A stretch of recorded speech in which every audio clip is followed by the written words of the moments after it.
Ces habitants sont des sujets burundais aujourd'hui qui viennent de rentrer chez eux. La frontière était fermée. Les autorités burundaises viennent aujourd'hui d'accepter de les accueillir dans leur pays. Ils se sont retrouvés en République démocratique du Congo alors qu'il y avait des combats entre les forces armées de la République démocratique du Congo et le 1-23. Pourquoi la 1-23 aujourd'hui facilite cette traversée? Tentative de réponse avec le porte-parole politique. Nos compatriotes africains burundais voulaient rentrer chez eux. Ce sont des gens qui travaillent au Congo, des journaliers, ils voulaient rentrer chez eux. Et le gouvernement burundais avait fermé leurs frontières.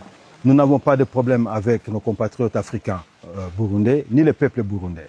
Donc, nous n'avons pas de problème avec la République du Burundi. Ce sont eux qui se sont insérés dans nos affaires du Congo, les conflits purement congolais.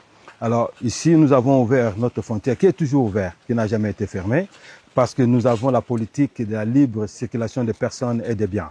Donc, notre frontière est ouverte. C'est eux maintenant qui avaient fermé leurs frontières. Leurs citoyens sont allés maintenant devant leurs frontières pour ouvrir afin qu'ils puissent rentrer chez eux.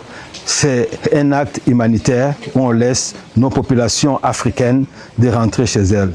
Donc, ce n'est pas question de savoir s'il y a eu contact ou pas. Mais ce qui est vrai est que c'est un acte humanitaire qui est fait pour que nos compatriotes africains puissent rentrer chez eux. Depuis la frontière entre la République démocratique du Congo et le Burundi, Blaise Bassabossé pour Kivu Morning Post.